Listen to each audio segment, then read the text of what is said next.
আর একটা দোয়া শেখায় দেই ইনশাআল্লাহ। এই দোয়া করলে রিজিক তো বাড়বেই ইনশাআল্লাহ। আপনার যত ঋণ আছে ইনশাআল্লাহ আল্লাহ পাক শোধ করে দিবে। বিশ্বাস করলেন না? এই দোয়া শিখাই দিচ্ছি, এই জন্য আমাকে হাদিয়া দেওয়া দরকার।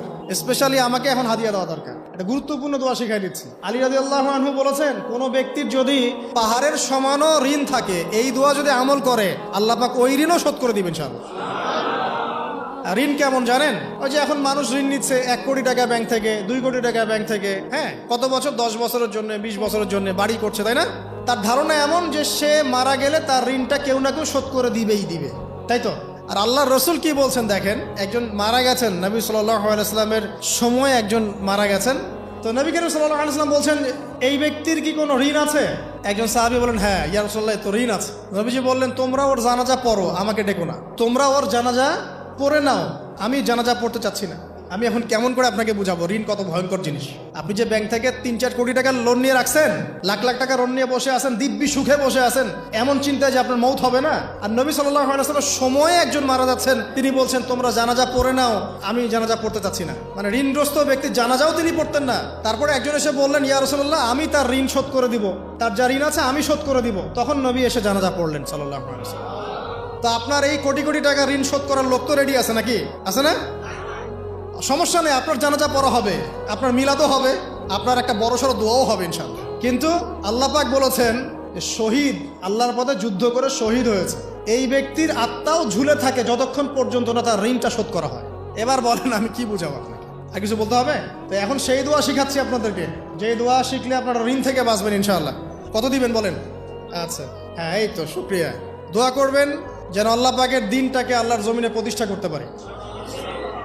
আমার সাথে বলেন, দোয়াটা হচ্ছে, আল্লাহুম্মা ইকফিনি বিহালালিকা আন হারামিকা ওয়া আগনিনি বিফদলিকা আম্মান সিওয়াকা।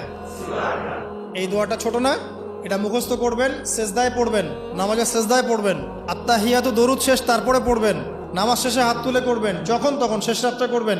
ইনশাআল্লাহ দেখবেন আপনার ঋণ বলতে কিছু থাকবে না ইনশাআল্লাহ। যদি থাকেও, বড় কোনো ঋণ থাকেও, আল্লাহ পাক অন্য কোনো মাধ্যমে এটা শোধ করার ব্যবস্থা করে দিবেন ইনশাআল্লাহ। ইনশাআল্লাহ।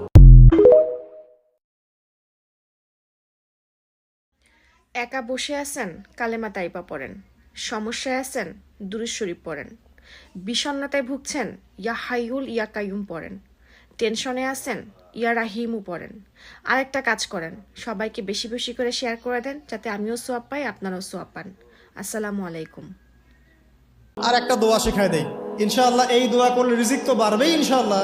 আপনার যত ঋণ আছে ইনশাআল্লাহ আল্লাহ পাক শোধ করে দিবে। বিশ্বাস করলেন না? এই দোয়া শিখাই দিচ্ছি, এই জন্য আমাকে হাদিয়া দেওয়া দরকার।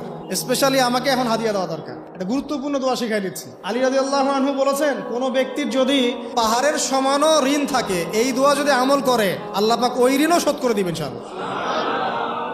ঋণ কেমন জানেন? ওই যে এখন মানুষ ঋণ নিচ্ছে 1 কোটি টাকা ব্যাংক থেকে, 2 কোটি টাকা ব্যাংক থেকে, হ্যাঁ, কত বছর, 10 বছরের জন্য, 20 বছরের জন্য বাড়ি করছে, তাই না?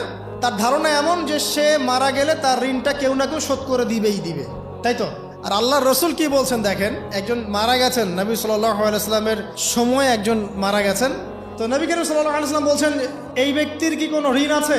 একজন সাহাবী বলেন, হ্যাঁ ইয়া রাসূলুল্লাহ, তো ঋণ আছে। নবীজি বললেন, তোমরা ওর জানাজা পড়ো, আমাকে ডেকো না। তোমরা ওর জানাজা পড়ে নাও, আমি জানাজা পড়তে চাচ্ছি না। আমি এখন কেমন করে আপনাকে বুঝাবো ঋণ কত ভয়ঙ্কর জিনিস?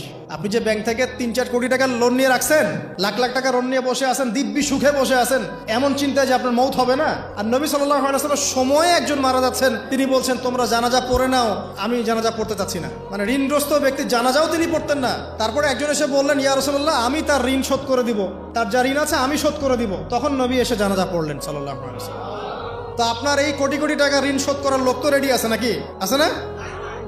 সমস্যা নেই, আপনার জানাজা পড়া হবে, আপনার মিলাদও হবে, আপনার একটা বড়সড় দোয়াও হবে ইনশাআল্লাহ। কিন্তু আল্লাহ পাক বলেছেন, শহীদ, আল্লাহর পথে যুদ্ধ করে শহীদ হয়েছে, এই ব্যক্তির আত্মাও ঝুলে থাকে যতক্ষণ পর্যন্ত না তার ঋণটা শোধ করা হয়। এবার বলেন আমি কি বুঝাবো আপনাকে? আর কিছু বলতে হবে? তো এখন সেই দোয়া শিখাচ্ছি আপনাদেরকে, যে দোয়া শিখলে আপনারা ঋণ থেকে বাঁচবেন ইনশাআল্লাহ। কত দিবেন বলেন? আচ্ছা, হ্যাঁ, এই তো, শুকরিয়া। দোয়া করবেন যেন আল্লাহ পাকের দিনটাকে আল্লাহর জমিনে প্রতিষ্ঠা করতে পারে।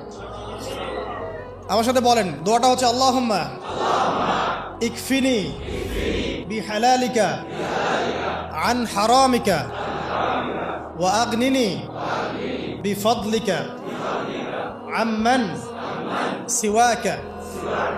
এই দোয়াটা ছোট না, এটা মুখস্থ করবেন, সেজদায় পড়বেন, নামাজের সেজদায় পড়বেন, আত্তাহিয়াতু দরুদ শেষ তারপরে পড়বেন, নামাজ শেষে হাত তুলে করবেন, যখন তখন শেষ রাতটা করবেন। ইনশাআল্লাহ দেখবেন আপনার ঋণ বলতে কিছু থাকবে না ইনশাআল্লাহ। যদি থাকেও, বড় কোনো ঋণ থাকেও, আল্লাহ পাক অন্য কোনো মাধ্যমে এটা শোধ করার ব্যবস্থা করে দিবেন ইনশাআল্লাহ। ইনশাআল্লাহ।